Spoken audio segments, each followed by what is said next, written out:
يجب أن يتوقع الأطفال دائما من والديهم الحب والرعاية، لكن ماذا لو كان الوالدان سامين؟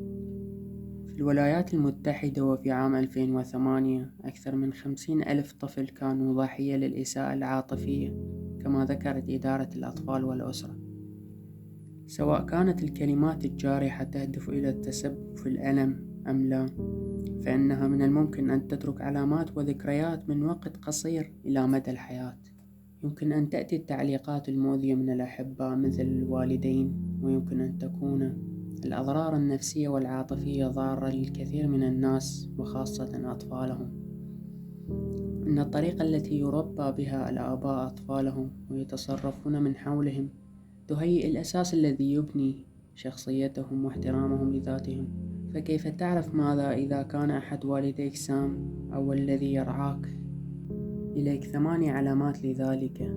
أولا، كلمات مسيئة تجاه مظهرهم: أنت قبيح، سمين جدا، ضعيف جدا، طويل جدا، قصير جدا، شعرك قبيح.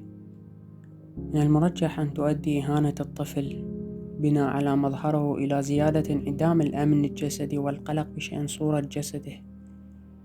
هذا من الممكن أن يؤدي إلى مشاكل عاطفية خطيرة مثل اضطرابات بالأكل. على الآباء تعليم أبنائهم حب أنفسهم بغض النظر عن مظهرهم من الخارج. ثانيا، أسئلة استفزازية تجاه الأفعال، مثل لماذا تتصرف بهذه الطريقة؟ لماذا تتصرف بهذه الغرابة؟ لماذا تمشي بهذه الطريقة؟ لماذا تمضغ الطعام بهذه الطريقة أو تتحدث بهذه الطريقة؟ يميل الأطفال إلى تصديق أي شيء يقوله آباؤهم. إذا فإن الأسئلة أو الملاحظات الساخرة مثل هذه قد تجعل الطفل يشعر أن هناك خطأ فيه. هذا يجعل من الصعب جدا على الطفل أن يكون على طبيعته مع الناس حتى خلال مرحلة البلوغ. سيحاصرون أنفسهم بالخوف من أن يضحك الآخرون عليهم أو يلاحظون العيوب التي اختلقها آباؤهم لهم. ثالثا، أمنيات أنانية: أتمنى لو أنك لم تولد، أتمنى لو أجريت عملية إجهاض، يؤسفني أنك ولدت، أتمنى لو كنت طفلا مختلفا. يجب أن لا يقول الآباء أشياء كهذه أبدا، ستجعلهم يشعرون أنه لم يكن من المفترض أن يكونوا موجودين في هذه العالم في المقام الأول، وأنهم لا يستحقون أن يكونوا على قيد الحياة.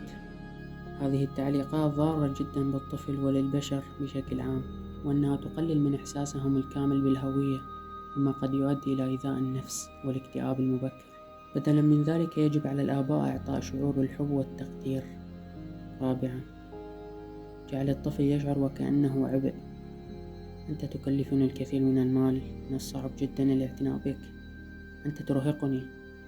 إذا قال أحد الوالدين هذا لطفله فسيشعر الطفل أنه عبء، ويجعله يخفي احتياجاته ومشاعره ومشاكله دون وعي فقط لمجرد تجنب غضب الوالدين.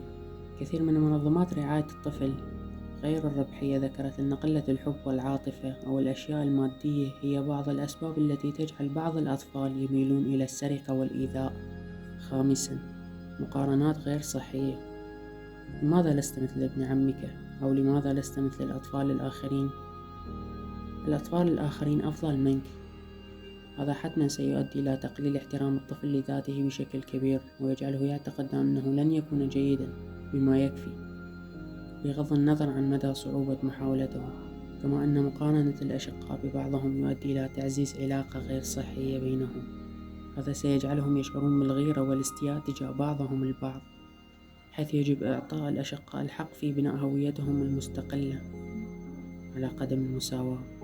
سادسا، كلمات مسيئة لفظيا: أنت غبي، أنت عديم الفائدة، أنت خاسر، لن تنجح أبدا. الملاحظات المطلقة مثل هذه ستقلل باحترام الطفل لذاته. من المهم أن يشجع الآباء أطفالهم على الإيمان بأنفسهم. سابعا، التهديد بالتخلي عنهم: سوف أتركك، سوف تستيقظ ولن تجدني، سأختفي عنك. سيؤدي هذا إلى تعريض الطفل لمشاكل الهجر خوفا من أن يتركه الأشخاص الذين يحبهم بسبب هويته. عندما يكبر الطفل فإن هذا الاعتقاد سيكون متواصلا في أذهانهم دون وعي، ولن يكونوا قادرين على الثقة في أي علاقة مستقبلية خوفا من أن يتم هجرهم. وأخيرا، وعود كاذبة.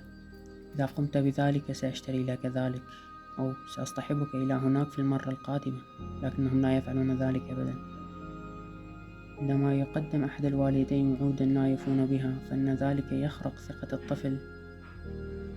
سيشعر الطفل بالخيانة، ويعد تقديم وعود مزيفة طريقة ممتازة لتعليم الطفل كيف لا يثق بالآخرين في الحياة.